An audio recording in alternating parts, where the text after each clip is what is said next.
Praise Lord. നിങ്ങളെ എല്ലാവരെയും blessed മോർണിംഗിലേക്ക് യേശു ക്രിസ്തുവിന്റെ നാമത്തിൽ സ്വാഗതം ചെയ്യുന്നു.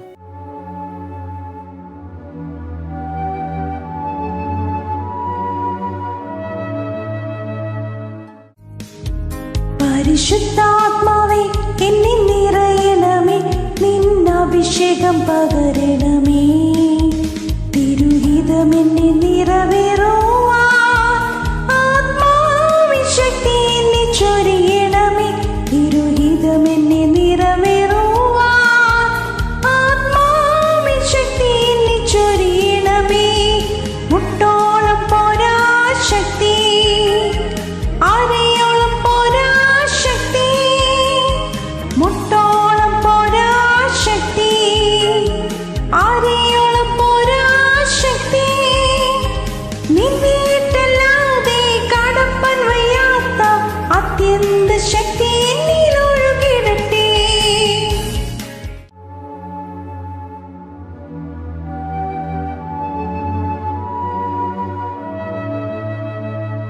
പ്രിയരെ, അനുഗ്രഹിക്കപ്പെട്ട ഒരു പ്രഭാതം കൂടെ നമ്മുടെ ജീവിതത്തിൽ അനുവദിച്ചു തന്ന വലിയവനായ ദൈവത്തെ നമുക്ക് ഒരുമിച്ച് ചേർന്ന് നന്ദി പറയാം. എത്ര പേർ പറയും, ഞാൻ നിന്നതല്ല, എൻ്റെ ദൈവം എന്നെ നിർത്തിയതാണ്. ഒന്നുകൂടെ പറഞ്ഞു കഴിഞ്ഞാൽ 2024 ജാനുവരി മാസം 4-ാം തീയതി വരെയും എന്നെയും എൻ്റെ കുടുംബത്തെയും പ്രത്യേകിച്ച് ഈ പകർച്ചവ്യാധിയിൽ നിന്നും അനേക പ്രതികൂലത്തിൽ നിന്നും പ്രതിസന്ധിയിൽ നിന്നും കണ്ണിലെ കൃഷ്ണമണി പോലെ സൂക്ഷിക്കുകയും വിടുവിക്കുകയും ചെയ്ത വലിയവനായ ദൈവത്തിന് നന്ദി പറഞ്ഞുകൊണ്ട് ഈ പ്രഭാത ചിന്തയിലേക്ക് നമുക്ക് ഒരുമിച്ച് അടുത്തു വരാം. അഭിഷേകം നിന്റെ സ്ഥിതിയെ മാറ്റും. പ്രിയരെ, പ്രാരംഭ വചനത്തിലേക്ക് 1 ശമൂവേൽ 10-ാം അധ്യായം അതിന്റെ 6-ാമത്തെ വാക്യത്തിലേക്ക്, യഹോവയുടെ ആത്മാവ് ശക്തിയോടെ നിന്റെ മേൽ വന്നിട്ട് നീയും അവരുടെ കൂടെ പ്രവചിക്കുകയും ആൾ മാറിയതുപോലെ ആയിത്തീരുകയും ചെയ്യും. പ്രിയരെ, പ്രഭാതത്തിൽ അതിശക്തമേറിയ ദൈവവചനമാണ് ദൈവം നമ്മോട് ഇടപെടുന്നത്. അഭിഷേകം ഒരു വ്യക്തിയുടെ മുകളിൽ വന്നാൽ അവന്റെ സ്ഥിതികൾക്ക് മാറ്റമുണ്ടാകും. നാം വായിച്ചു കേട്ട വചന പശ്ചാത്തലം എന്ന് പറയുന്നത് ദൈവം പ്രവാചകനിലൂടെ ശൗലിനോട് പറയുകയാണ്, യഹോവയുടെ ആത്മാവ് ശക്തിയോടെ നിന്റെ മേലിൽ വരും, നീയും അവരുടെ കൂടെ പ്രവചിക്കുകയും ആൾ മാറിയവനെ പോലെ ആയിത്തീരുകയും ചെയ്യും. ഇംഗ്ലീഷിൽ കൊടുത്തിരിക്കുന്നത് ഇൻടു അനദർ മാൻ. വിശ്വസിക്കാമെങ്കിൽ നിന്റെ മേലിൽ പകരുന്ന അഭിഷേകം നിന്റെ സ്ഥിതിക്ക് വലിയ മാറ്റം കൊണ്ടുവരും. നാം വായിച്ചു കേട്ട വചന പശ്ചാത്തലത്തിന്റെ ആഴമെന്ന് പറയുന്നത് ബെന്യാമിൻ ഗോത്രക്കാരൻ കീശിന്റെ മകനായ ശൗലിനെ ദൈവം ഇസ്രായേലിന്റെ രാജാവായി തിരഞ്ഞെടുക്കുകയും അഭിഷേകം ചെയ്യുകയും ചെയ്യുന്ന ഭാഗമാണ് നാം വായിച്ചത്. അതിനകത്ത് നാം ശ്രദ്ധിച്ചു നോക്കിയാൽ ശൗലിന് ഏതു മേഖലയിലാണ് മാറ്റം വന്നതെന്ന് ചോദിച്ചാൽ തന്റെ അപ്പനായ കീശ് വളരെ ധനികനായിരുന്നു. സാമ്പത്തിക സ്ഥിതിക്കല്ല മാറ്റം വന്നത്. 1 ശമൂവേൽ 9-ാം അധ്യായം അതിന്റെ 2-ാമത്തെ വാക്യം ഒന്ന് വായിക്കാം. അവന് ശൗൽ എന്ന പേരോടെ യൗവനവും കോമളത്വമുള്ള ഒരു മകനുണ്ടായിരുന്നു. ഇസ്രായേൽ മക്കളിൽ അവനേക്കാൾ കോമളനായ പുരുഷൻ ഇല്ലായിരുന്നു. അവൻ എല്ലാവരെക്കാളും തോൾ മുതൽ പൊക്കമേറിയവൻ ആയിരുന്നു. നാം ഈ വായിച്ചു കേട്ട വചനത്തിന്റെ അടിസ്ഥാനത്തിൽ ശൗലിന് സമ്പത്തിന് കുറവില്ലായിരുന്നു.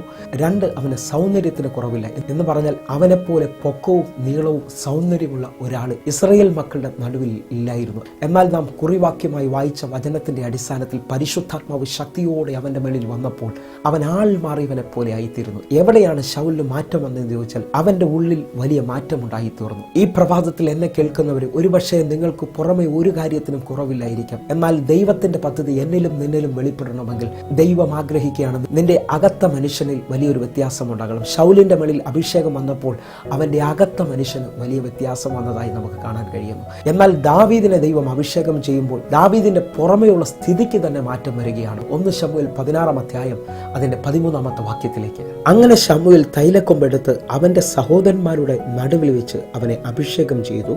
യഹോവയുടെ ആത്മാവ് അന്നു മുതൽ ദാവീദിന്റെ മേൽ വന്നു. ശമൂവേൽ എഴുന്നേറ്റ് രാമയിലേക്ക് പോയി. ഇതാ പ്രവാചകൻ തൻ്റെ സഹോദരന്മാരുടെ നടുവിൽ വെച്ച് ദാവീദിനെ അഭിഷേകം ചെയ്യുകയാണ്.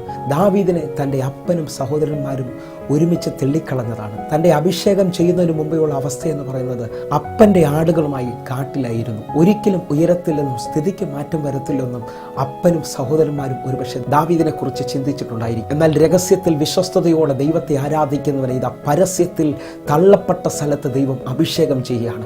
ഇന്ന് ഈ പ്രഭാതത്തിൽ എന്നെ കേൾക്കുന്ന ചിലരോട് പറയുന്നു, അഭിഷേകം നിന്റെ മേളിൽ വന്നാൽ നിന്റെ സ്ഥിതി മാറുക തന്നെ ചെയ്യും. വിശ്വസിക്കാമെങ്കിൽ എൻ്റെ കൂടെ ചേർന്ന് അഭിഷേകത്തിന് വേണ്ടി ഈ സമയങ്ങളിൽ നിങ്ങൾ പ്രാർത്ഥിക്കണം. നിങ്ങളുടെ സ്ഥിതിക്ക് മാറ്റം വരുവാൻ പോവുകയാണ്. ദാവീദിനെ ദൈവം അഭിഷേകം ചെയ്തു കഴിഞ്ഞപ്പോൾ ദാവീദിന്റെ സ്ഥിതിക്ക് തന്നെ ദൈവം മാറ്റം വരുത്തുകയാണ്. 1 ശമൂവേൽ 16-ാം അധ്യായം അതിന്റെ 22-ാമത്തെ വാക്യം കൂടെ, ആകയാൽ ശൗൽ ഇശായിയുടെ അടുക്കൽ ആളെ അയച്ചു, ദാവീദിനോട് എനിക്ക് ഇഷ്ടം തോന്നിയിരിക്കുന്നത് കൊണ്ട് അവൻ എൻ്റെ അടുക്കൽ താമസിക്കട്ടെ എന്ന് പറഞ്ഞു.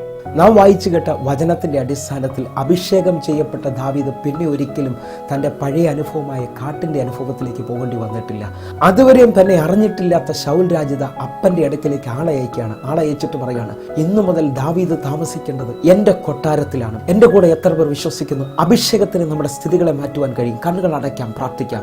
ഞങ്ങളെ സ്നേഹിക്കുന്ന ഞങ്ങളുടെ നല്ല കർത്താവ്, പൂർണ്ണ ഹൃദയത്തോടെ എന്നെ കാണുന്ന എന്നെ കേൾക്കുന്ന ഓരോ മക്കൾക്കുമായി വലിയൊരു അഭിഷേകത്തിന് വേണ്ടി ഈ പ്രഭാതത്തിൽ ഞാൻ പ്രാർത്ഥിക്കുകയാണ്. സ്ഥിതിയെ മാറ്റുന്ന അഭിഷേകം കർത്താവെ, ദാഹമുള്ള ഓരോ മക്കൾക്കുമായിട്ട് അങ്ങയുടെ ആത്മാവിനെ അങ്ങയുടെ മക്കളുടെ മേലിലേക്ക് അങ്ങ് പകരുന്നതിനായി സ്തോത്രം. ഈ പ്രഭാതത്തിൽ അടഞ്ഞ വഴികളെ തുറക്കുന്ന അങ്ങയുടെ അഭിഷേകത്തിനായി ഞങ്ങൾ വിശ്വസിക്കുകയും പ്രാർത്ഥിക്കുകയും ചെയ്യുന്നു. ഞങ്ങൾക്ക് വേണ്ടി അങ്ങ് ഞങ്ങളുടെ സ്ഥിതിയെ മാറ്റാൻ പോകുന്നതിനായി നന്ദി. അത്ഭുതമായ വിടുതൽ ഞങ്ങളുടെ മധ്യത്തിൽ അയക്കുന്നതിനായി നന്ദി. യേശുവിൻ നാമത്തിൽ പ്രാർത്ഥിക്കുന്നു, ആമേൻ. പ്രിയരെ, ഈ പ്രഭാത സന്ദേശം നിങ്ങൾക്ക് അനുഗ്രഹമാകുന്നുവെങ്കിൽ യൂട്യൂബ് ചാനൽ സബ്സ്ക്രൈബ് ചെയ്യുകയും ഫേസ്ബുക്കിലേക്ക് നിങ്ങൾ ജോയിൻ ചെയ്യണമെന്ന് ഓർപ്പിക്കുന്നു. അതേപോലെ തന്നെ എല്ലാ ദിവസവും സൂമിൽ ആരാധന നടക്കുകയാണ്. നിങ്ങളെയും ക്ഷണിക്കുകയാണ്, നിങ്ങളും കടന്നു വരണമെന്ന് ഓർപ്പിക്കുന്നു. എങ്കിൽ ഈ പ്രഭാതം ഏറ്റവും അനുഗ്രഹിക്കപ്പെട്ട പ്രഭാതമായി തീരട്ടെ. God bless you. ആമേൻ.